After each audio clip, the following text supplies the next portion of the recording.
Hello everyone, welcome to study IQ PCS। This is Manish Srivastava. जैसा कि आपको पता है, रोजाना दिन के 2 बजे जनरल स्टडीज के इंपॉर्टेंट सब्जेक्ट्स के ऊपर क्लास होती है, जिसमें मंडे टू सैटरडे आपको अलग अलग सब्जेक्ट्स के ऊपर क्लास मिलती है। तो सैटरडे के दिन होता है ज्योग्राफी का सेशन।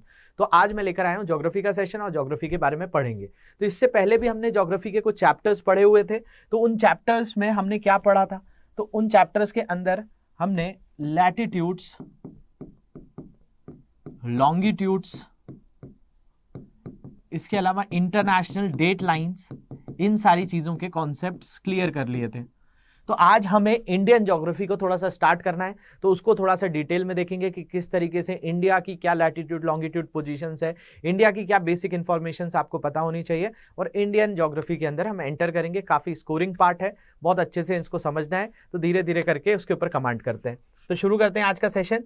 तो हम ऑलरेडी बात कर चुके हैं किसकी? लैटिट्यूड्स की। ये कैसी लाइन्स होती हैं? हॉरिजॉन्टल लाइंस होती हैं, ये आड़ी रेखाएं होती हैं, और ये वर्टिकल खड़ी रेखाएं होती हैं। इनके ऊपर हर तरीके से एस्पेक्ट समझ लिया हमने कि इनमें कौन कौन सी इंपॉर्टेंट लाइंस होती हैं। तो ये मैंने ऑलरेडी आपको पढ़ाया हुआ है। ये होती है इक्वेटर, जिसको क्या कहा जाता है? विषुवत रेखा कहा जाता है, या भूमध्य रेखा कहा जाता है,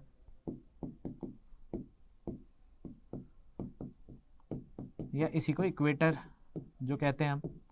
इसके अलावा ये जो है tropic of cancer 23.5 degree north, जिसको कर्क रेखा कहा जाता है हिंदी में। ये आपकी मकर रेखा है। तो बेसिकली ये वाला जो पार्ट है, इससे ऊपर वाला जो पार्ट हो गया, ये नॉर्दर्न हेमिस्फेयर हो गया, उत्तरी गोलार्ध हो गया, और ये है सदर्न हेमिस्फेयर। 0 से नीचे वाला सदर्न हेमिस्फेयर हो गया। ये भी ऑलरेडी हम लोग पढ़ चुके हैं। इसके बाद अगर नेक्स्ट बात करें तो हमने लैटिट्यूड्स को बहुत अच्छे से देख लिया था कि लैटिट्यूड्स क्या है। तो लैटिट्यूड्स के ऊपर मैंने बताया था, इन्हीं को अक्षांश रेखा कहा जाता है। और ये कैसी लाइन है? सर्कुलर लाइंस है, जो कि पैरेलल होती है इक्वेटर के। इक्वेटर सबसे बड़ी लाइन, जैसे कि यहाँ पर भी दिख रहा होगा आपको, इक्वेटर सबसे बड़ी लाइन। उसके बाद ये जो है सर्कल्स हैं, और जो सर्कल्स छोटे होते जाते हैं और पॉइंट पहुंच जाता है 90 डिग्री नॉर्थ पे, जिसको नॉर्थ पोल या उत्तरी अक्षांश कहते हैं। तो अक्षांश क्या है? वे वृत्ताकार रेखाएं हैं जो भूमध्य रेखा के समांतर हैं, और अक्षांश की समानताएं जो हैं, मतलब पैरेलल्स हैं। ये समांतर रेखाएं हैं जो एक दूसरे को कभी भी कनेक्ट नहीं करती हैं। इसके अलावा टोटल मैंने इसका बताया था 181 होता है। किसी भी जगह की नेविगेशन, मतलब उस स्थान की जानकारी, और दूसरी चीज किसकी जानकारी देता है? जलवायु की। तो ये मैंने ऑलरेडी बहुत डिटेल में आपको समझाया हुआ है, तो उन लेक्चर्स को आप जरूर देखेंगे, तो आपको लैटिट्यूड और लॉन्गिट्यूड्स के ऊपर जो है चीजें क्लियर होंगी। लेकिन हम आज जो है इंडिया के लैटिट्यूड लॉन्गिट्यूड्स को समझेंगे। तो इससे पहले हम जस्ट ऐसा ब्रीफ बात कर रहे हैं। तो लॉन्गिट्यूड्स क्या होते हैं? एक पोल से चालू होते हैं, दूसरे पोल पर आकर खत्म हो जाते हैं। They are semi circle run pole to pole. और ये जो है ग्रेट सर्कल्स होते हैं, ये सेमी सर्कल होते हैं, अर्ध गोलाकार होते हैं। ये अर्धवृत्ताकार ध्रुव से ध्रुव ग्रेट सर्कल बनाते हैं। कितने होते हैं? टोटल 360 होते हैं। और इनका काम क्या है? नेविगेशन में और समय निकालने में काम करते हैं। ऑलरेडी मैंने आपको टाइम निकालना सिखाया था कि अर्थ 360 डिग्री 24 आवर्स में घूमती है, तो 180 12 आवर्स में घूमती है। इंटरनेशनल डेट लाइन का भी कॉन्सेप्ट मैंने बताया था, अंतर्राष्ट्रीय तिथि रेखा। 1 डिग्री में 4 मिनट होते हैं। ये सारे कॉन्सेप्ट हमने सीखे थे। और ये जो है कहाँ से टाइम हम मेजर करते हैं? GMT से मेजर करते हैं। और इस लाइन को क्या कहा जाता है? तो इसी को इंटरनेशनल डेट लाइन या अंतर्राष्ट्रीय तिथि रेखा कहा जाता है। इस लेक्चर के ऊपर जो मैंने इंटरनेशनल डेट वाइन वाली जो लेक्चर लिया था, उसमें कुछ बच्चों के डाउट्स थे कि सर 0 डिग्री को तो कहीं से भी लिया जा सकता था, क्योंकि 0 डिग्री तो अर्थ तो पूरी गोल है। इस पूरी गोल में अगर हम बात करें तो यहाँ पर देखा जाए तो ये जो है, हम इसको भी तो 0 मान सकते थे, हम इसको भी 0 मान सकते थे, हम इसको भी 0 मान सकते थे। तो हमने 0 लंदन से ही क्यों माना? तो ये देखिए, ऐसा है कि ये क्वेश्चन आपका सही था। कुछ बच्चों ने ये क्वेश्चन पूछा हुआ था, क्योंकि आप जब इक्वेटर की बात करते हैं तो इक्वेटर में तो ये जरूरी है कि भाई इक्वेटर तो एक ही हो सकता है अर्थ के ऊपर। लेकिन 0 डिग्री हम इसको माने, 0 डिग्री इसको माने, या 0 डिग्री इसको माने, ये तो हमारे पास चॉइस थी। हम किसी को भी 0 डिग्री मतलब प्राइम मेरिडियन किसी को भी माना जा सकता था। लेकिन हमने जो 0 डिग्री देशांतर रेखा है, उसको लंदन से ही क्यों पास करने दिया? तो उसके पीछे रीजन है जो कि ब्रिटिश सुप्रीमेसी का। जो अगर हम बात करें कि आप हिस्ट्री में पढ़ेंगे तो 80% से ज़्यादा विश्व में जितने देश हैं उनके ऊपर ब्रिटेन का शासन रहा। और ब्रिटेन जो है उस समय एक बड़ी हुकूमत हुआ करता था, उनकी कॉलोनीज पूरे विदेशों में हुआ करती थी, देश विदेशों तक फैले हुए थे। तो उन्होंने अपने यहाँ से बोला कि हम यहाँ से जो है इंटरनेशनली जो है सारे देशों के टाइम हमारे यहाँ से मेजर किए जाएंगे। तो ग्रीनविच शहर वहाँ पे जो है उसको मेंशन किया गया, और इस लाइन को ही फिर हम क्या कह देते हैं, ग्रीनविच मीन टाइम। मतलब ग्रीनविच से ही कोई देश आगे होता है, कोई देश पीछे होता है। तो वो इस कारण से है। ये बिल्कुल सही है कि 0 डिग्री यहाँ से भी पास हो सकती थी, 180 डिग्री से भी पास हो सकती थी, लेकिन ब्रिटेन ने उस समय, ब्रिटेन का दबदबा काफी हुआ करता था, तो उसने अपने यहाँ से ही पास किया गया। तो वो आज भी उसी तरीके से हम पूरे देश विदेशों में जो टाइम निकाला जाता है वो इंग्लैंड से ही मेजर करते हैं। इसके बाद जो है हमने इंटरनेशनल डेट लाइन का कॉन्सेप्ट देख लिया था कि भाई इंटरनेशनल डेट लाइन कहाँ से पास होती है, कैसी है। तो ये सारी चीज़ें मैंने आपको उस दिन बताई थी, उन लेक्चर्स को भी ज़रूर गो थ्रू कर लेंगे। आज से हमें थोड़ा सा इंडियन ज्योग्राफी के बारे में बात करनी है, तो ये मैंने ऑलरेडी बता दिया है, इसको देख लेंगे। अब देखिए हम शुरू करते हैं इंडियन ज्योग्राफी के बारे में। तो भाई इंडियन ज्योग्राफी से पहले जो इंडिया का नाम है, ये भारत का भूगोल जो हम पढ़ रहे हैं, तो इससे पहले इंडिया के नाम को तो देख लें, नोमेनक्लेचर्स को तो देख लें कि इंडिया के क्या क्या नाम है। तो इंडिया के नाम में जो है सबसे पहला एक नाम जो आपको मिलता है हिंद या हिंदुस्तान, इसका नाम कैसे पड़ा इसकी थोड़ी सी बात करते हैं। तो देखिए हमारे यहाँ से एक रिवर फ्लो होती है जिसका नाम क्या है, सिंधु। सिंधु जो है ये काफ़ी प्राचीन नदी है, काफ़ी आपकी एंशिएंट रिवर है, और ये जो है पूरा का पूरा जो देश था, चाहे आप इंडस वैली सिविलाइजेशंस को पढ़ें, चाहे आप आगे वैदिक सिविलाइजेशन को पढ़ें इंडियन हिस्ट्री में, और उसके बाद भी जितनी सभ्यताएं हुई उनमें बहुत बड़ा रोल रहा इंडस का। अगर आप इंडियन हिस्ट्री पढ़ेंगे तो वहां पर पता चलता है कि भाई 4 मेजर सिविलाइजेशन हुआ करती थी, और 4 मेजर सिविलाइजेशन या फिर सभ्यताएं जो थी उनमें से कौन कौन सी थी। तो उन सभ्यताओं में आपको मिलेगी मेसोपोटामियन सिविलाइजेशन, इसके अलावा चाइनीज सिविलाइजेशन, इसके अलावा इंडस सिविलाइजेशन, और एक जो पढ़ते हैं आप इजिप्ट सिविलाइजेशन। तो इजिप्ट जो था इसके बारे में देखेंगे तो यहां से ये इजिप्ट जो है ये अफ्रीका वाले पार्ट में आ जाता है। इसके अलावा मेसोपोटामिया जो है यहाँ ये ईरान इराक वाला, जो जहाँ से कौन सी रिवर निकलती है, टिग्रिस रिवर निकलती है। इसके अलावा ये चाइनीज जो सिविलाइजेशन थी हुआंगो रिवर के ऊपर है, जिसको हुआंगो सिविलाइजेशन कहा जाता है। वैसे ही इंडियन सिविलाइजेशन में आप किसकी बात करते हैं, किस सभ्यता की बात करते हैं, तो इंडस सिविलाइजेशन में इंडस रिवर के आसपास ये हुआ। इसके अलावा इजिप्ट के पास बात करें तो नाइल रिवर का रोल रहा। तो इंडिया के नामकरण में यहाँ की सिविलाइजेशन का बहुत बड़ा रोल रहा कि यहाँ पर जो पहली सभ्यताएं मिली वो कहाँ पर मिली, इंडस रिवर के आसपास मिली। तो इंडस के कारण हमारे लिए जो वर्ड बना वो इंडस काफ़ी ज़्यादा फेमस हुआ। तो इंडस के कारण एक नाम तो मिलता है कि इंडस के कारण हमें यूरोपियंस ने क्या बोलने लगे, इंडिया बोलने लगे, और इंडिया को ही भारत कहा जाता है। लेकिन एक नाम जो हमारा इंडिया पड़ा वो इंडस रिवर के कारण पड़ा। लेकिन इसी इंडस से जो हमारा हिंद या हिंदुस्तान कहा जाता है वो नाम भी देखने मिलता है। तो वो कैसे नाम पड़ा हमारा उसको समझिए। कि बोला जाता था कि जो हमारे यहाँ ग्रीक अटैक्स हुए थे, ग्रीक अटैक्स में आप एलेक्जेंडर की बात करते हैं। एलेक्जेंडर आया 326 बीसी में, एक युद्ध लड़ा, हाइदस्पस का युद्ध, जिसको बैटल ऑफ हाइदस्पस कहा जाता है। पोरस के साथ उसकी लड़ाई हुई। तो उस युद्ध में बताया जाता है झेलम नदी के किनारे वो युद्ध लड़ा गया था। बाद में उसकी सेना वापस चली गई थी, बेबीलोनिया में उसकी डेथ हो गई थी। तो जब ग्रीक्स इंडिया आए तो ग्रीक्स की जो लैंग्वेज थी उसमें वो जो सा था उस सा को हा बोलते थे, मतलब वहां पर जो प्रोनाउंसिएशन था वो एस को एच बोलते थे। तो वो सिंधु से हिंदू हुआ और हिंदू से हिंद और हिंदुस्तान नाम पड़ गया इंडिया का। तो एक नाम जो है वो ग्रीकों के द्वारा दिया गया है, क्योंकि ग्रीक का जो मिस प्रोनाउंसिएशन था, जो उनका उच्चारण था वो गलत उच्चारण, सा से हा हुआ, तो सिंधु से हो गया हिंदू, और हिंदू से जो है वो आपका हिंद और हिंदुस्तान बन गया। तो बेसिकली जैसे आज भी इंडिया में देखा जाए तो हम लोग बोलते हैं कि मेजर रिलीजन हिंदू है, तो हिंदुइज्म एक्चुअल में नहीं था कुछ, हिंदुइज्म होता भी नहीं है कुछ, सनातन धर्म कहा जाता है। तो हिंदू शब्द वैसे तो कहीं पर भी नहीं था, ना हमारे पुराणों में हिंदू बात की गई है, तो ये बेसिकली ग्रीकों के द्वारा दिया गया नाम है। तो सिंध से हिंद हुआ या हिंदू हुआ और हिंदू से हिंदुस्तान हो गया। दूसरा बात करें तो आप जो है हमारी पौराणिक कथा जो पढ़ेंगे, माइथोलॉजीज में देखेंगे, तो एक चक्रवर्ती राजा भरत हुए।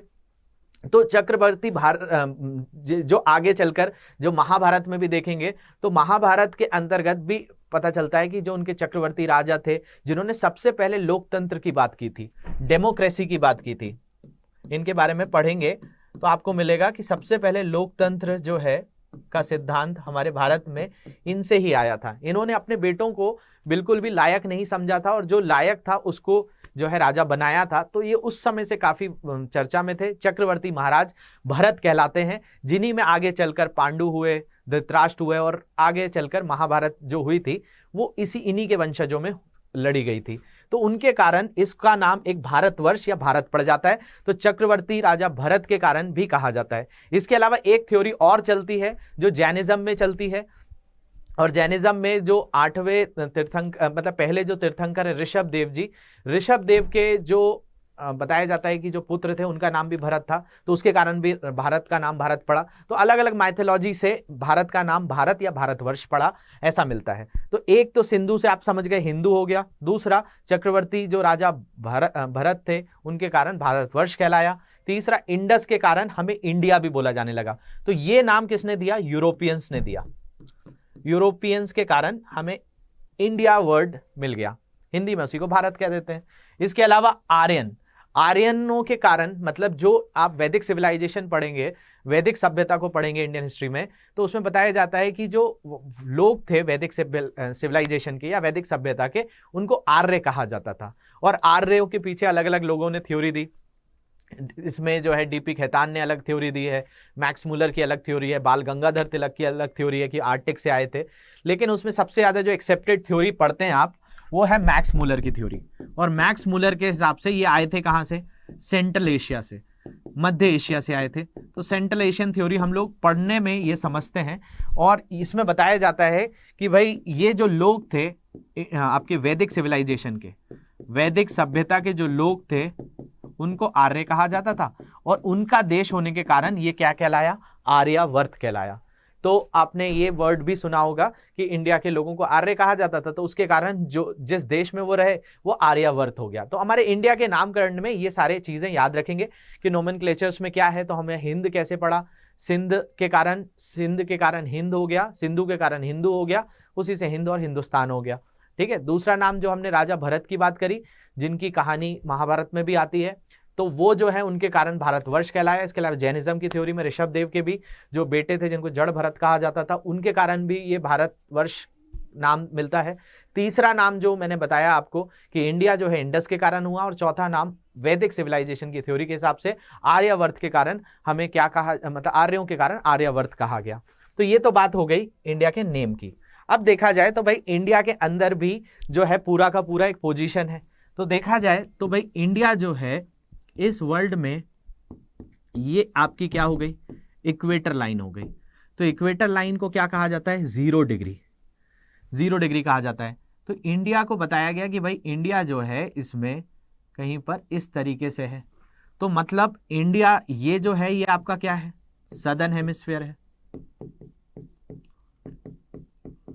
इंडिया क्या है? तो इंडिया की पोजीशन की बात करते हैं, तो ये जो है आपका इक्वेटर के नीचे वाली चीज, इसको कहा जाता है दक्षिणी गोलार्ध। इसके अलावा ये है नॉर्दर्न हेमिस्फीयर, या इसी को कहा जाता है उत्तरी गोलार्ध। तो ये अभी लैटिट्यूड लॉन्गिट्यूड में आप समझ चुके हैं। तो इस हिसाब से मुझे बताइए कि इंडिया आपको नॉर्दर्न हेमिस्फीयर में दिख रहा है या फिर सदर्न हेमिस्फीयर में? तो आप बोलेंगे सर ये तो नॉर्दर्न हेमिस्फीयर में दिख रहा है। तो बेसिकली इंडिया को कोई लाइन तो इस तरीके से क्रॉस करती होगी कि इसके एकदम बिलो पोजीशन और एक अबव पोजीशन से निकलती होगी। तो ऐसा बिल्कुल है कि इंडिया को एक पॉइंट यहाँ से और एक पॉइंट यहाँ से भी टच करता हुआ निकलता होगा। तो ये जो है आपसे पूछा जाएगा एग्जाम्स में कि भाई इंडिया की जो है वो लैटिट्यूड पोजीशंस बताइए। तो इंडिया की लैटिट्यूड पोजीशन आप क्या बताएंगे? लैटिट्यूड पोजीशन मतलब अक्षांश स्थिति भारत की क्या है, ये आपसे पूछा जाए तो आपको डायरेक्ट आना चाहिए। तो इंडिया का जो ये एकदम पॉइंट है, इसका नाम क्या है, कन्याकुमारी। तो कन्याकुमारी, जिसको केप कैमोरिन भी कहा जाता है,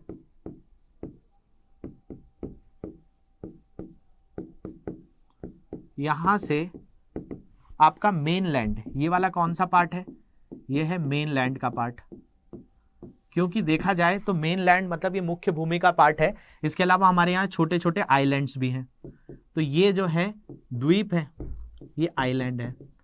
तो देखिए इस तरीके से दो तरह से क्वेश्चंस आपसे पूछता है।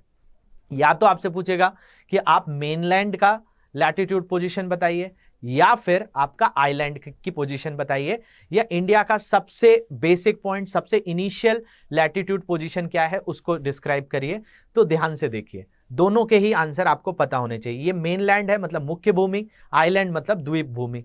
तो अगर हम यहां पर लैटिट्यूड्स की बात करें कि भाई इंडिया का लैटिट्यूड इसमें क्या है, तो यहां से जो पॉइंट चालू होता है उसको कहा जाता है 8 डिग्री 4 मिनट नॉर्थ। मतलब आपका जो ये मैंने लिखा है कन्याकुमारी, इसकी अगर आपसे पोजीशन पूछ ली जाए कि ये कहां से चालू होता है, तो 8 डिग्री 4 मिनट नॉर्थ से स्टार्ट हो जाता है इंडिया। कहां पर, कन्याकुमारी पर। ये कन्याकुमारी ऐसा पॉइंट है जहां पर आपको ट्राई कलर का वाटर मिलेगा, मतलब उसमें इंडियन ओशियन भी है, अरेबियन सी भी है और बे ऑफ बंगाल भी है। मतलब बंगाल की खाड़ी भी दिखेगी, अरब सागर भी दिखेगा और हिंद महासागर भी दिखेगा। तो उसके कारण आप वहां पे तीनों वाटर्स को आसानी से सेपरेशन पॉइंट देख सकते हैं। तो यहीं से इंडिया चालू हो जाता है 8 डिग्री 4 मिनट। इंडिया का मतलब मेन लैंड का पार्ट, आइलैंड की बात नहीं कर रहे हैं हम। तो 8 डिग्री 4 मिनट से चालू होकर इंडिया कहां तक है, 37 डिग्री 6 मिनट नॉर्थ तक। 37 डिग्री 6 मिनट नॉर्थ तक हम जाते हैं। तो 37 डिग्री 6 मिनट नॉर्थ है आपका। तो देखा जाए तो ये 37 डिग्री 6 मिनट क्या कहलाता है, तो इस पॉइंट को कहा जाता है इंदिरा कोल। इस पॉइंट का नाम क्या है, इंदिरा कोल है। इस पॉइंट को इंदिरा कोल कहा जाता है। तो ये यहां से हम कहां से कहां तक फैले हुए हैं, हम कन्याकुमारी से लेकर जम्मू कश्मीर का जो पार्ट है जहां पर क्या पॉइंट आ जाता है, इंदिरा कोल आ जाता है। तो इंदिरा कोल की पोजीशन क्या है, 37 डिग्री 6 मिनट नॉर्थ। तो बेसिकली जैसा मैंने आपको समझाया कि भाई हम जो है नॉर्दर्न हेमिस्फीयर में आ रहे हैं, तो इसलिए हमारे आगे हर जगह क्या लग रहा है, नॉर्थ लग रहा है। यहाँ पर नॉर्थ लग रहा है। मतलब आपसे पूछा जाए कि भाई भारत की जो है अक्षांश स्थिति बताइए, तो आपके मुख्य भूमि की कहां से शुरू होगी, 8 डिग्री 4 मिनट उत्तरी अक्षांश से 37 डिग्री 6 मिनट उत्तरी अक्षांश, 8 degree 4 minute north to 37 degree 6 minute north तक इंडिया की पूरी लैटिट्यूड पोजीशन है। तो दोनों जगह ही नॉर्थ आएगा, चाहे साउथ है चाहे नॉर्थ है, दोनों में ही नॉर्थ आएगा। क्यों आएगा, क्योंकि हम जो हैं वो इस हिसाब से कहां पर आ जा रहे हैं, नॉर्दर्न हेमिस्फीयर में आ जा रहे हैं। अब इसके अलावा अगर हम बात करें कि हम अगर लैटिट्यूड वाइज देखें, तो लैटिट्यूड वाइज तो हमने देख लिया, अब लॉन्गिट्यूड वाइज देख लेते हैं। तो लॉन्गिट्यूड वाइज मैंने बताया था एक पोल से दूसरे पोल के बीच में, तो इसको क्या कहा जाता है, इसको कहा जाता है वेस्टर्न हेमिस्फीयर और इसको कहा जाता है ईस्टर्न हेमिस्फीयर। यह है पूर्वी गोलार्ध, यह है पश्चिमी गोलार्ध। तो पूर्वी गोलार्ध और पश्चिमी गोलार्ध में आप यहां पर देख पा रहे होंगे इंडिया कहां आता है, तो इंडिया ईस्टर्न हेमिस्फीयर में आता है। आप बोलेंगे कि सर इस डायग्राम से तो इतना अच्छा नहीं आ रहा है, तो देख लीजिए आप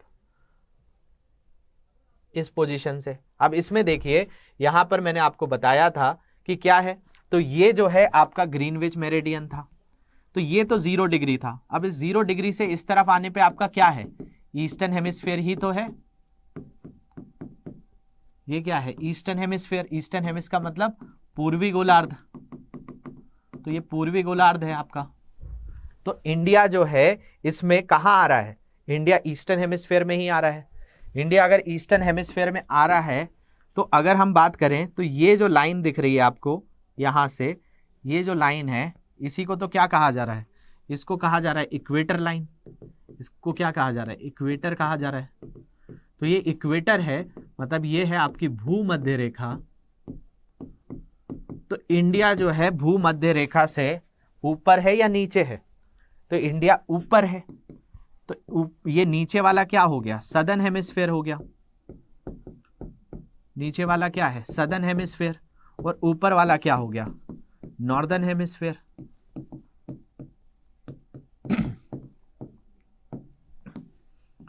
नॉर्दर्न हेमिस्फीयर का मतलब उत्तरी गोलार्ध है ये, और ये दक्षिणी गोलार्ध है।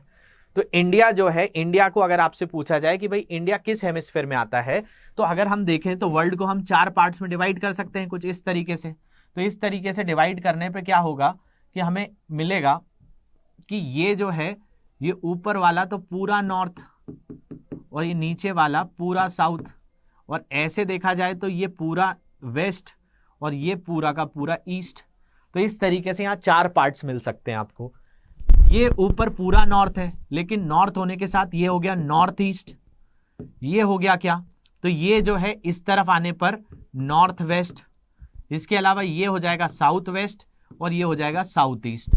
तो इंडिया को अगर पोजीशन चुनने को बोली जाए तो इंडिया जो है इसमें ये वाली पोजीशन पर आ रहा है। मतलब इंडिया की एक पोजीशन जो है वो नॉर्दर्न हेमिस्फीयर है और दूसरी पोजीशन ईस्टर्न हेमिस्फीयर है। तो अगर आपसे एग्जाम में पूछा जाए कि भाई इंडिया कहाँ आता है, उत्तरी गोलार्ध में आता है, दक्षिणी गोलार्ध में आता है, पूर्वी गोलार्ध में आता है, पश्चिमी गोलार्ध में आता है, तो उसका सिंपल सा आंसर है कि इंडिया लाई इन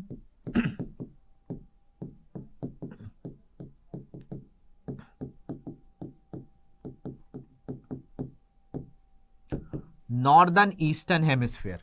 इंडिया कहाँ आएगा, उत्तरी पूर्वी जो गोलार्ध है, उत्तर पूर्वी गोलार्ध, उसके अंदर आएगा, नॉर्दर्न ईस्टर्न हेमिस्फीयर में आएगा।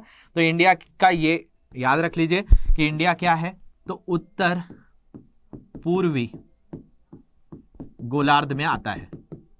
क्यों आता है, क्योंकि मैंने अभी आपको बताया कि अगर हम बात कर रहे हैं कि ये पॉइंट, तो इसके ऊपर पूरा नॉर्थ, इसके नीचे पूरा साउथ, इसके इस तरफ पूरा ईस्ट और इसके इस तरफ पूरा वेस्ट।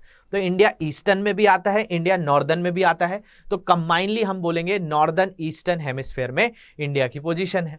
तो ये बात आपको पता चल गई कि भाई इंडिया की पोजीशन क्या है, तो नॉर्दर्न ईस्टर्न हेमिस्फीयर है। यहां से हमको बात पता चल रही है, इंडिया की पोजीशन नॉर्दर्न ईस्टर्न हेमिस्फीयर है। नॉर्दर्न ईस्टर्न हेमिस्फीयर इंडिया की पोजीशन हो गई। अब दूसरी अगर आपसे बात पूछी जाए भाई इंडिया कहाँ से चालू हो रहा है, तो ये आपने बता दिया 8 डिग्री 4 मिनट से चालू हो रहा है, और कहाँ तक जा रहा है, 37 डिग्री 6 मिनट नॉर्थ तक जा रहा है। 8 डिग्री 4 मिनट उत्तरी अक्षांश से लेकर 37 डिग्री 6 मिनट उत्तरी अक्षांश है। तो आपके दिमाग में आ रहा होगा सर ये मिनट क्या होता है, तो देखिए इस मिनट को दूसरे डिग्री से कंपेयर मत करिएगा। हमेशा जब आप इस तरीके से डिग्री निकालते हैं, जैसे कि मान लिया जाए कहीं पर लिखा है 10.1 मीटर, तो 10.1 मीटर का मतलब क्या है, 10.1 मीटर का मतलब क्या है कि अगर हम बात कर रहे हैं 10.1 मीटर की, तो 1 मीटर में कितने होते हैं, 100 सेंटीमीटर होते हैं। तो बेसिकली आप क्या करते हो, जब 100 सेंटीमीटर पूरे हो जाते हैं तब उसको 1 मीटर लिखने लगते हो। तो अगर कहीं पर लिखा है 1.1 मीटर, तो मतलब ये एक तो पूरा मीटर हो चुका है, लेकिन ये 0.1 के बाद जो है ये अभी पूरा मीटर नहीं हुआ, ये सेंटीमीटर में ही है। तो ऐसे ही जो डिग्री होती है कि 1 डिग्री में होते हैं आपके 60 मिनट और 1 मिनट में होते हैं 60 सेकंड। ये देख लीजिए, ये डिग्री का कैलकुलेशन है कि आपका ये पूरी की पूरी क्या है, इमेजिनरी लाइन है।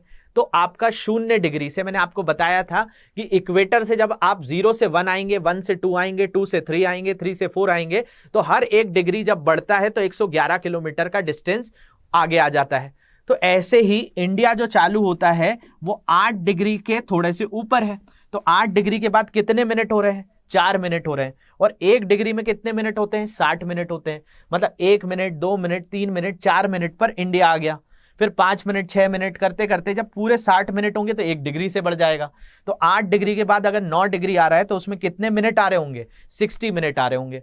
और ये मिनट किसके बराबर होते हैं, 60 सेकंड के बराबर होते हैं। तो आपको मिनट सेकंड तक की पोजीशन याद नहीं करनी है, आपको बस ये याद रखनी है 8 डिग्री 4 मिनट नॉर्थ से इंडिया चालू हो जाता है और 37 डिग्री 6 मिनट नॉर्थ तक इंडिया जाता है।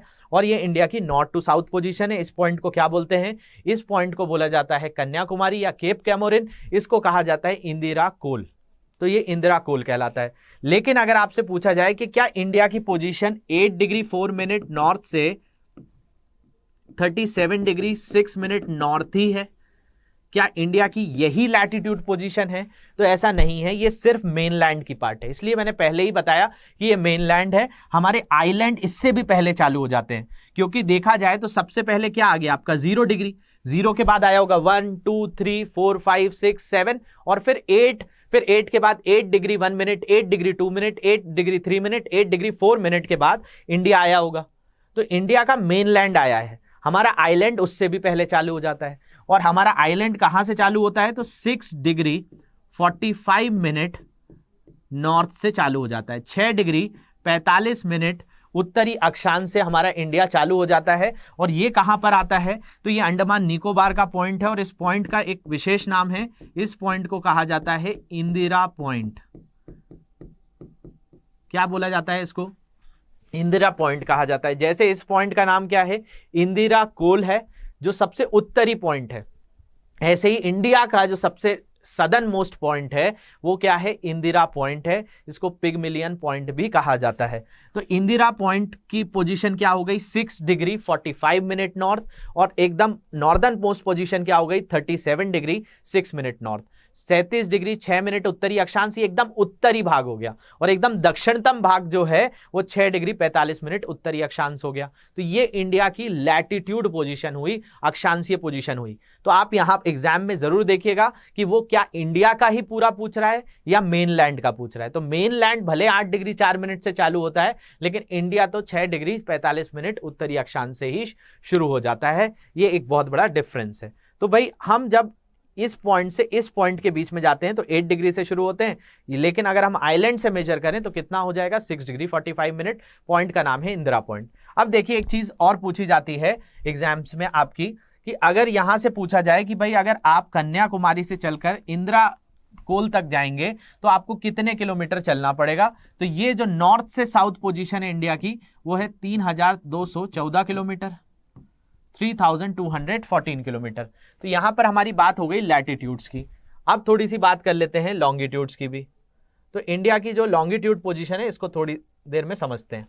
तो देखिए लैटिट्यूड पोजीशन आप समझ गए इंडिया की, जिसको क्या कहा जा रहा है, अक्षांश। इसके अलावा एक पोजीशन है हमारी लॉन्गिट्यूड पोजीशन, जिसको क्या कहा जाता है, देशांतर। तो इन दोनों को ध्यान से देख लेते हैं। तो देखा जाए तो भाई इंडिया की जो पोजीशन है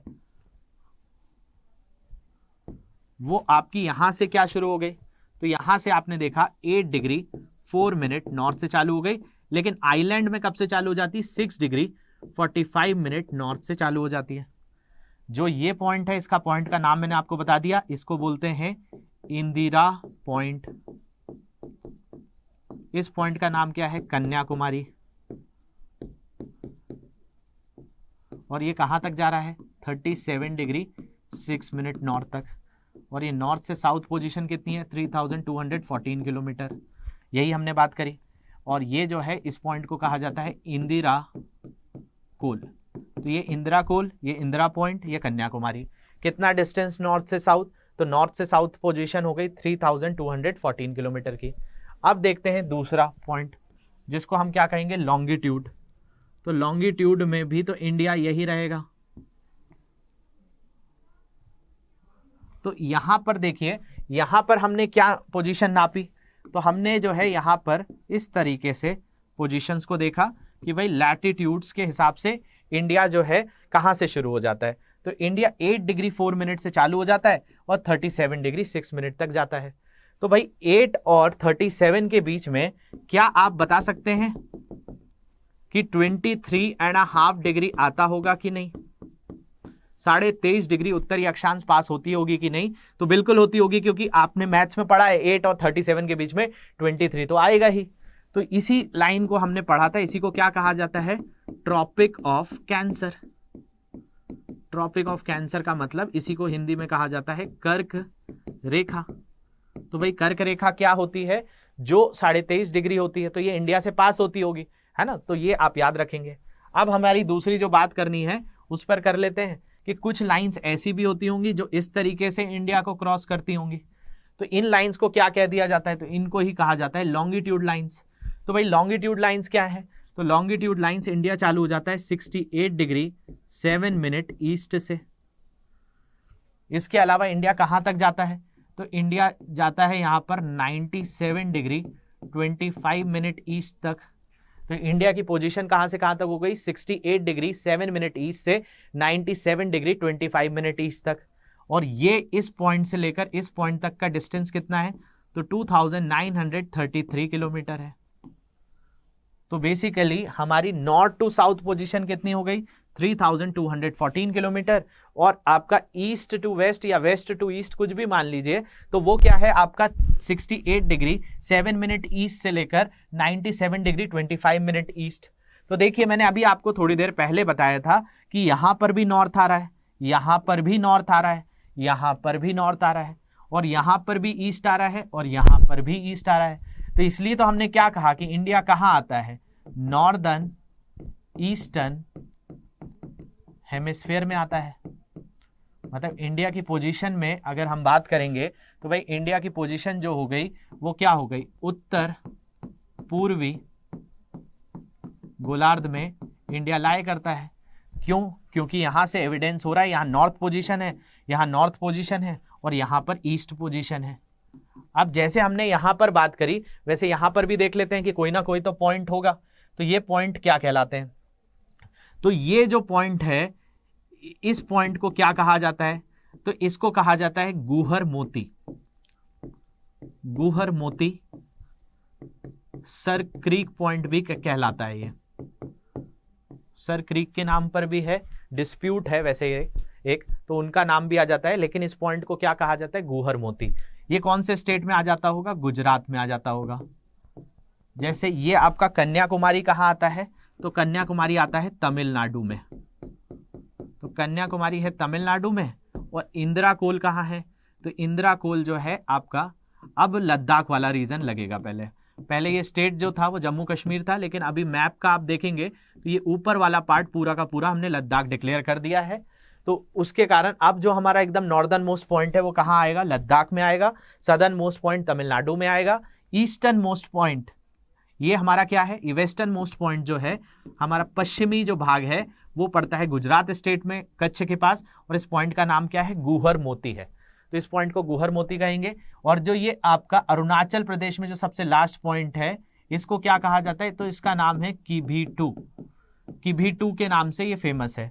तो भाई आपका पश्चिमी भाग जो है गुहर मोती, और पूर्वी भाग जो है अरुणाचल प्रदेश यहाँ पे लगेगा, अरुणाचल प्रदेश, और क्या नाम है इसका, किभी-2 है। तो ये बात आपको समझने आई होगी कि भाई इंडिया की लैटिट्यूड और लॉन्गिट्यूड पोजीशन आपसे पूछ ली जाए, नॉर्थ टू साउथ एक्सटेंशन पूछा जाए, ईस्ट टू वेस्ट एक्सटेंशन पूछा जाए, तो ये आपका 3214 किलोमीटर, ये 2933 किलोमीटर है। तो मतलब आप गुहर मोती से अरुणाचल जाने का प्लान बनाएंगे तो आपको इतना डिस्टेंस ट्रैवल करना पड़ेगा। इसके अलावा अगर आप इंदिरा कोल से कन्याकुमारी आएंगे तो 3214 किलोमीटर करना पड़ेगा। फिर अगर आपको यहाँ जाना है तो सी रूट के थ्रू जाना पड़ेगा, क्योंकि अंडमान निकोबार कोई ट्रेन या कोई रोड नहीं जाती है, बाय फ्लाइट और बाय वाटर ट्रांसपोर्ट की हेल्प से आप जाते हैं। तो देखिए यहाँ पर 2-3 बातें कर ली हमने। तो ये जो चीज़ है ये आपको समझ में आई कि भाई इंडिया की लैटिट्यूड पोजीशन क्या है, इंडिया की लॉन्गिट्यूड पोजीशन क्या है, अक्षांश स्थिति क्या है, देशांतर स्थिति क्या है। अब देखिए दूसरा जो क्वेश्चन आता है वो आता है कि भाई इंडिया का एरिया कितना है। तो इंडिया का एरिया कितना है, तो ये एक बहुत इंपॉर्टेंट क्वेश्चन है। तो इंडिया का एरिया जो है ये देखा जाए तो इंडिया जो है area wise 7th largest country है वर्ल्ड में। सबसे ज्यादा एरिया किसके पास है, रशिया के पास है। लेकिन हमारा पोजीशन कौन सी है, 7th पोजीशन है। तो हमारे ऊपर भी कोई ना कोई होगा। तो बेसिकली हमारे ऊपर भी कई देश हैं। जैसे हमारे जस्ट ऊपर कौन आता है, तो हमारे जस्ट ऊपर ऑस्ट्रेलिया आ जाता है। ऑस्ट्रेलिया 6वें पॉइंट पर है। 5वें पॉइंट पर अगर हम देखेंगे तो ब्राज़ील आ जाता है। पहले पॉइंट पर कौन है, तो रशिया आ जाता है। और इस लिस्ट में यूएसए भी है, चाइना भी है, कनाडा भी है, और हम आते हैं 7वीं पोजीशन पर। उसकी भी लिस्ट की बात करेंगे, लेकिन पहले इंडिया के एरिया की बात कर लेते हैं। तो इंडिया का एरिया आपको 2 तरीके से देखने मिलेगा। कई जगहों पर लिखा रहता है 3.28 मिलियन स्क्वायर किलोमीटर। तो ये तो बहुत ही आसान हो गया, 3.28 मिलियन स्क्वायर किलोमीटर। लेकिन एग्जैक्टली पूछ लिया जाए तो कितना होता है, तो 3287263 क्या है, 3287263 स्क्वायर किलोमीटर। अब आप बोलेंगे कि सर ये क्या सब चीजें याद करना जरूरी है। तो बेसिकली अगर आप एक छोटा सा घर ही लेते हैं, या आपके का जो घर होगा जिसने भी लिया होगा, आपके फादर से कभी उसका एरिया पूछेंगे तो वो आपको जरूर बता देंगे कि भाई घर का साइज ये है। तो वैसे ही आप जिस देश में रह रहे हैं वहां का तो एरिया पता होना चाहिए कि हमारे पास कितनी जगह है। तो ये याद रखेंगे 3287263 स्क्वायर किलोमीटर, या फिर आपका 3.28 मिलियन वर्ग किलोमीटर है। मिलियन का मतलब होता है 1 मिलियन में होते हैं 10 लाख। तो कंफ्यूज नहीं होना है। तो बेसिकली लैटिट्यूड पोजीशन पता चल गई, 8 degree 4 minute north to 37 degree 6 minute north. दूसरी पोजीशन पता चल गई हमको क्या, तो यहां पर हमें लॉन्गिट्यूड पता चल गया 68 degree 7 minute east to 97 degree 25 minute east. अब लैटिट्यूड में ये मेन लैंड का पार्ट लिखा है, कंफ्यूज मत होइएगा, क्योंकि मैंने आपको पहले ही बताया अगर आपको आइलैंड आ जाए, द्वीप का आ जाए, तो आप यहां पर क्या बताएंगे कि हमारा इंडिया 6 डिग्री 45 मिनट नॉर्थ से चालू हो जाता है, जो कि इंदिरा पॉइंट है। वैसे इंदिरा पॉइंट का बहुत सारा पार्ट डैमेज हो चुका है जब से सुनामी आई है, तो सुनामी के बाद इंदिरा पॉइंट थोड़ा सा जो है बोला जाए डिस्ट्रॉय हुआ है, लेकिन हम पेपर्स पे आज भी 6 डिग्री 45 ही मानते हैं, तो पेपर में वो आंसर सही रहेगा। तो यहां पर देखा जाए तो भाई इंडिया का एरिया क्या है, 3287263 स्क्वायर किलोमीटर है, और इंडिया कौन सी पोजीशन पर आ जाता है, 7th पोजीशन पर आ जाता है। हमसे ऊपर कौन है, तो सबसे ऊपर रशिया है, रशिया के बाद कनाडा है, कनाडा के बाद चाइना है, चाइना के बाद यूएसए है, यूएसए के बाद ब्राजील है, और ब्राजील के बाद आपका ऑस्ट्रेलिया है, और ऑस्ट्रेलिया के बाद कौन आ जाएगा, तो ऑस्ट्रेलिया के बाद आ जाएगा इंडिया। तो इंडिया की पोजीशन है 7th पोजीशन। लेकिन अगर हम बात करें पॉपुलेशन वाइज, तो पॉपुलेशन में हमारी स्थिति और भी अच्छी हो जाती है, हम और आगे हैं। तो और आगे होते होते हम लोग अभी टॉप पर भी आने वाले हैं। तो बेसिकली एरिया तो नहीं है हमारे पास ज़्यादा रशिया जैसा, लेकिन पॉपुलेशन भरपूर है, 1.21 बिलियन। ये 2011 की सेंसस है, 2021 में सेंसस होनी थी, नहीं हो पाई है अभी कोविड के कारण भी, तो आगे चलकर ये डेटा रिवाइज होगा। बोला जा रहा है कि अभी 1.21 बिलियन मतलब 121 करोड़ हमारी जनसंख्या कब थी, 2011 की समय। बिलियन का मतलब होता है 100 करोड़। तो ये अनुमान लगाया जाता है कि भाई हम लोग अभी 140 करोड़ तक पहुंच चुके हैं, और कुछ दिनों में हम चाइना को भी पछाड़ देंगे। हमसे ऊपर सिर्फ जो है क्या है, चाइना है। तो चाइना है, इसके अलावा टॉप 5 ये भी याद रख लीजिए कि सबसे पहले कौन है, चाइना है। चाइना ने अपने आप 1 चाइल्ड पॉलिसी लाकर बहुत पॉपुलेशन कंट्रोल कर ली है। चाइना के बाद इसलिए वहां पर ओल्ड पॉपुलेशन ज़्यादा है, यूथ कम है। भारत में यूथ बहुत ज़्यादा है, और किसी भी देश में अगर कोई भी चीज़ होती है तो वो यूथ के द्वारा होती है। तो भारत के पास, इंडिया के पास बहुत सारा पोटेंशियल है, आप सबके पास बहुत सारा पोटेंशियल है जो इंडिया को और ऊपर ले जा सकते हैं। तो चाइना के बाद क्या आता है, इंडिया आता है। इंडिया के बाद कौन है, तो यूएसए है। यूएसए के बाद इंडोनेशिया है, छोटा सा देश है लेकिन भरपूर जनसंख्या यहाँ पे भरी हुई है। इंडोनेशिया के बाद है ब्राजील। इस ब्राजील की अगर मैं बात करता हूं तो ब्राजील आपको यहां पर भी 5th पोजीशन पर देखेगा, यहां पर भी 5th पोजीशन पर देखेगा। तो ये जो है आपका ब्राजील जो है, ब्राजील एरिया वाइज इंडिया से बड़ा है। ब्राजील साउथ अमेरिका का एक देश है जो इंडिया 7वीं पोजीशन पर, ब्राजील 5वीं पोजीशन पर है। और ब्राजील की अगर हम देखें तो आपका इंडिया यहां पर 2nd पोजीशन पर है, चाइना पहले नंबर पर है, 1st पे चाइना, 2nd पे इंडिया, 3rd पर यूएसए, 4th पर इंडोनेशिया, और 5th पर आ जाता है ब्राजील। तो ब्राजील पॉपुलेशन वाइज भी 5वें नंबर पर है, और आपका एरिया वाइज भी 5वें नंबर पर है। और ब्राजील की जो पॉपुलेशन है वो लगभग है 18 करोड़। ब्राजील की पॉपुलेशन 18.5 करोड़ करीब बताई जाती है। और अगर हम बात करें इंडिया की, तो इंडिया में एक स्टेट है हमारा यूपी, जहां की ही पॉपुलेशन है 19.5 करोड़। तो हमारा एक स्टेट जो है ब्राजील पर भारी है, तो फिर तो दूसरों को छोड़ ही दो। तो अभी तो हमने सिर्फ एक स्टेट की बात करी है कि एक स्टेट हमारा 19.5 करोड़ जनसंख्या लेकर बैठा है, जो कि देश विश्व का 5वां बड़ा देश जो है उसके पास भी उतनी जनसंख्या नहीं है। तो भाई पॉपुलेशन वाइज तो हम लोग काफ़ी एक्सप्लोड कर रहे हैं, रिसोर्सेज को भी ख़त्म कर रहे हैं। तो ये बहुत सारी चीज़ें, एजुकेशन से रिलेटेड भी बहुत सारे फैक्टर्स हैं जो इसके पीछे हैं, इस पर अलग बात करेंगे, लेकिन ये याद रखेंगे। इसके अलावा लेंथ मैंने आपको बता दी, नॉर्थ टू साउथ 3214 किलोमीटर होती है, और ईस्ट टू वेस्ट अगर हम बात करें तो 2933 किलोमीटर होती है।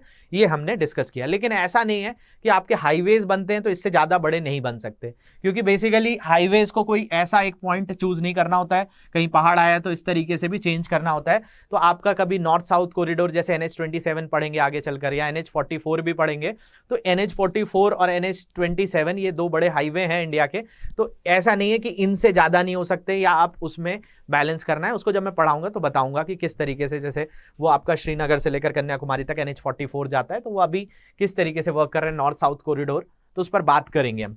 तो ये अभी बस नॉर्थ टू साउथ बात कर लिया हमने, 3214 किलोमीटर और 2933 किलोमीटर, ये चीज़ है, दोनों में डिफरेंस 261 किलोमीटर का है। कभी पूछ लिया जाए तो ऐसे याद रख लेंगे 261 किलोमीटर है। तो इतनी बात आपको समझने आ गई। इसके बाद एक क्वेश्चन जो है हम देखते हैं, और ये क्वेश्चन जो है वो आपका लॉन्गिट्यूड से रिलेटेड है। तो ये मैंने आपको लास्ट क्लास में दिया हुआ था, इसको थोड़ा सा सॉल्व करेंगे और समझने की कोशिश करेंगे। तो देखिए यहाँ पर इससे पहले मैंने आपको जो बताया था 1 डिग्री इक्वल्स टू 4 मिनट वाला कॉन्सेप्ट, कि भाई आपका अर्थ जो है 360 डिग्री में कितने घंटे घूमती है, 24 घंटे लगा देती है आपका 360 डिग्री घूमने में। तो देखिए पहले ये यहाँ से देखते हैं हम, फिर आपको ये क्वेश्चन बन जाएगा। देखिए यहां पर हमने बात करी थी कि भाई इंडिया कहां से चालू हो जाता है 68 डिग्री 7 मिनट तक, और कहां तक जाता है 97 डिग्री 25 मिनट ईस्ट। और आपको जो लास्ट लेक्चर में मैंने टाइम का कॉन्सेप्ट बताया था वो लॉन्गिट्यूड से ही जुड़ा हुआ था, उसको थोड़ा सा देखते हुए आगे बढ़ते हैं। तो देखा जाए तो मैंने आपको बताया कि अर्थ जो है 24 घंटे में कितने डिग्री घूम जाती है, 360 डिग्री, पूरा एक चक्कर लगा लेती है। तो मैंने आपको बताया था 12 घंटे में कितना घूमती होगी, 180 डिग्री। 6 घंटे में हमने निकाला था, तो 6 घंटे में कितना हो जाता है 90 डिग्री। इसके अलावा 3 घंटे में 45 डिग्री, 1 घंटे में 15 डिग्री, 60 मिनट के बराबर होता है 1 घंटा, तो ये 15 डिग्री। और 1 डिग्री में हमने बात करी 16/15, तो ये कितना आ गया था 4 मिनट। मतलब अर्थ जो है हमारी हर 1 डिग्री मतलब 4 मिनट में कितनी डिग्री घूम जाती है, 1 मिनट। तो जो भी अर्थ के ऊपर एक एक पोजीशंस है, जो मैंने बताया था कि लंदन के पास जो ग्रीनविच शहर है जिसको GMT लाइन भी कहा जाता है, उससे इंडिया 82.5 डिग्री ईस्ट पर है। यहां से हमारा क्या है, टाइम जोन निकलता है, टाइम जोन जिसको क्या कहा जाता है, Indian standard time zone, IST line, जो कहां से निकलती है, मिर्जापुर से निकलती है। तो इंडिया की इंडिपेंडेंस के बाद सिर्फ एक टाइम जोन है। एक बच्चे का क्वेश्चन आया था मुझे कि सर इंडिया में अब 2 टाइम जोन क्यों नहीं हो सकते। तो देखा जाए तो अगर हम बात करें हमारे नॉर्थ ईस्ट स्टेट्स की, तो उनकी डिमांड होती रहती है कि हमें अलग से क्या दे दिया जाए, एक टाइम जोन दे दिया जाए। देखिए टाइम जोन के साथ क्या इशू होता है, पहले उसको समझ लेते हैं, फिर ये वाले मुद्दे पर आते हैं।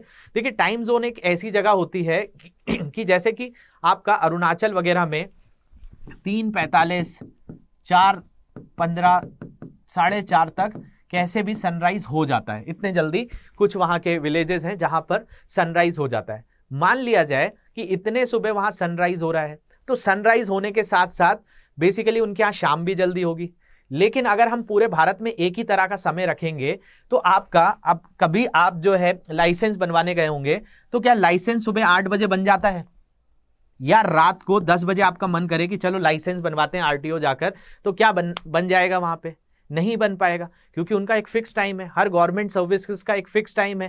पासपोर्ट बनवाना है तो आपको फिक्स टाइम है। तो ऐसी जगहों पर क्या होता है कि जितने भी सरकारी टाइम होते हैं, जितने भी गवर्नमेंट ऑफिशियल्स के टाइम होते हैं, वो पूरे इंडिया में कॉमन चलते हैं। आपने पोस्ट ऑफिस का टाइम देखा होगा, तो ऐसा नहीं है कि इंडिया के अरुणाचल में जाएंगे तो पोस्ट ऑफिस बोलेंगे कि वहां पर तो सनराइज जल्दी हो जाता है तो हम जल्दी खोल देंगे, और अगर आप किसी दूसरे स्टेट में, गुजरात में जा रहे हैं, तो वहां पर लेट खुलेगा। तो ये जो है फंडा नहीं चलता है। तो इसलिए उनकी मांग उठती रहती है कि चाय बागान में जो लोग काम करते हैं उनको वहां पर अपनी वॉच उस हिसाब से सेट करनी होती है। वैसे वहां के जो असम के भी CM हैं, उन्होंने परमिशन दे रखी है कि आप अपनी घड़ियां उस तरीके से चलाइए, लेकिन वो पूरे भारत में मान्यता प्राप्त नहीं है।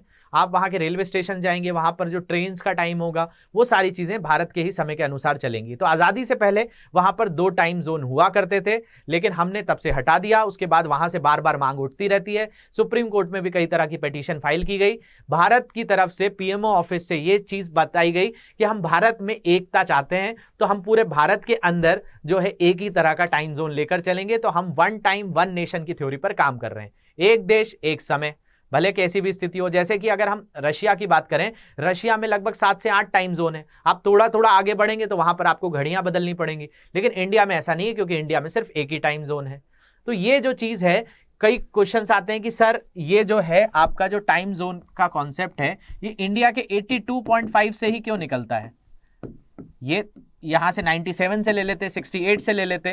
वो इसलिए नहीं ले सकते हैं क्योंकि भाई सनराइज तो सबसे पहले कहाँ हो जा रहा है, सनराइज हो रहा है अरुणाचल में और सबसे बाद हो रहा है गुजरात में, तो इन दोनों के बीच में कुछ अंतर है और वो अंतर अभी हम समझ जाएंगे 1 डिग्री से कितना है अंतर। तो ये बेसिकली इसके सनराइज और इसके सनराइज में डिफरेंस होता है, इसलिए हमने क्या किया 97 और यहाँ 68, तो 68 से अगर आप 82 आएंगे या 97 से 82 आएंगे तो 68 से अगर आप देखेंगे तो 14 जोड़ेंगे आप इसमें तो 82 आ जाएगा और इसके अंदर लगभग आप 14 और जोड़ेंगे तो आप 96 97 क्योंकि 82.5 है। तो हमने यहां से भी 14 डिग्री, यहां से भी कुछ 14 डिग्री, तो एकदम बीचों बीच पोजीशन ले ली कि एक पॉइंट बीच में ले लेते हैं। इसके हिसाब से चाहे आप अरुणाचल जाएं चाहे तमिलनाडु जाएं, हर जगह आपको एक ही वॉच लेकर काम हो जाएगा, आपको टाइम बदलना नहीं पड़ता है। आप किसी दूसरी कंट्री जाएंगे तो आपका फोन अपने आप टाइम जो है वो चेंज कर देता है क्योंकि वहां का टाइम जोन अलग है, वहां पर जो समय हो रहा होगा वो अलग हो रहा होगा। जैसे आप मॉस्को जाएंगे तो मॉस्को में अभी से जो है आपके यहाँ जो भी टाइम हो रहा है उससे 2.5 घंटे पीछे चल रहा होगा। आप कभी भी गूगल पे सर्च कर लीजिए, आप लंदन में देखेंगे हमेशा 5.5 घंटे हमसे पीछे चलते हैं वो। तो ये बेसिकली पूरे देशों में एक ही तरह का टाइम है, उनने कितने टाइम जोन लिए हुए हैं उस पर बातचीत होती है। तो ये basically 82.5 Indian standard time zone है या IST लाइन है जो यूपी के मिर्जापुर से निकलती है। तो यूपी से भी पास होती है, मध्य प्रदेश से भी पास होती है, छत्तीसगढ़ से भी पास होती है, आंध्र प्रदेश से भी पास होती है। तो ये बहुत सारे स्टेट से निकलती है इंडिया के, उस पर भी बात करेंगे। लेकिन बात यहां पर याद रखिए कि 82.5 सीधे क्वेश्चन आएगा कि कौन से स्टेट से निकलती है, तो मिर्जापुर से निकलती है। मिर्जापुर तो आप वेब सीरीज वगैरह देखते ही होंगे तो बेसिकली याद ही होगा आपको मिर्जापुर क्या है। तो मिर्जापुर से हमारी इंडियन स्टैंडर्ड टाइम जोन जो है निकलता है। तो 1 डिग्री इक्वल्स टू 4 मिनट्स की बात हो गई यहाँ पे।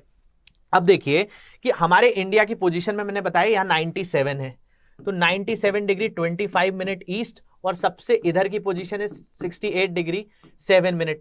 तो 68 से अगर आप 30 जोड़ेंगे तो कितना आ जाएगा 98 आ जाएगा, लेकिन ये थोड़ा सा कम है।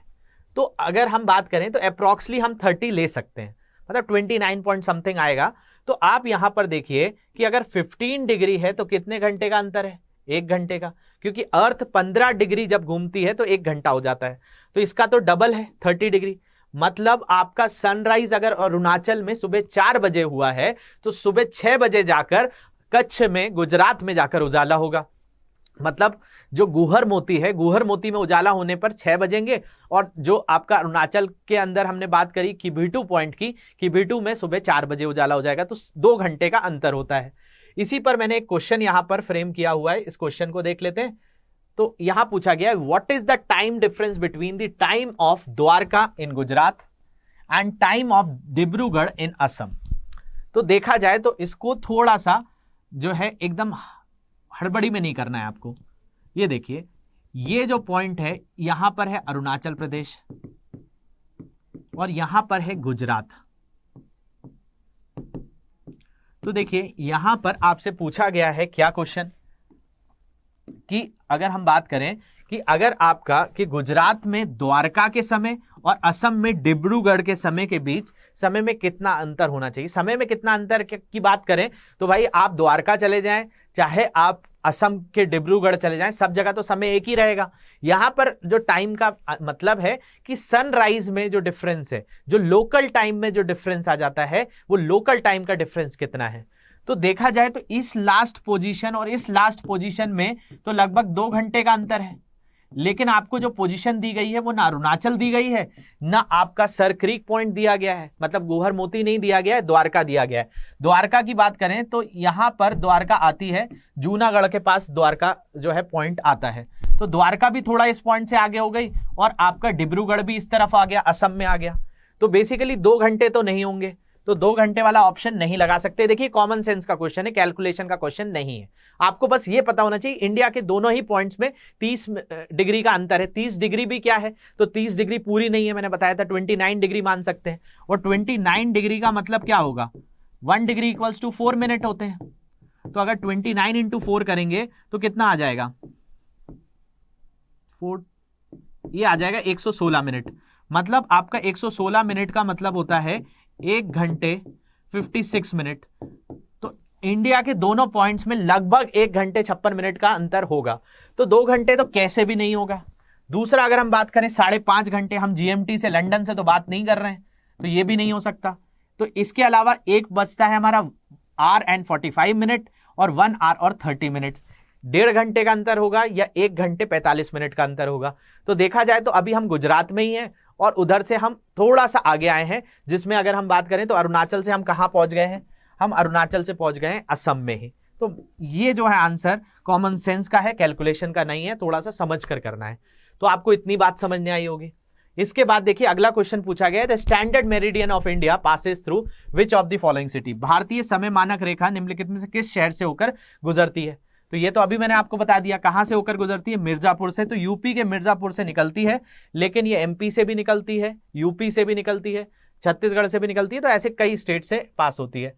इसके बाद जो है ये मैंने ऑलरेडी आपसे डिस्कस कर ही लिया। इसके बाद देखिए एक्सट्रीम पॉइंट्स भी मैंने आपको बताए थे कि सियाचिन जो है वहां पर जो पॉइंट है उसको कहा जाता है इंदिरा कोल।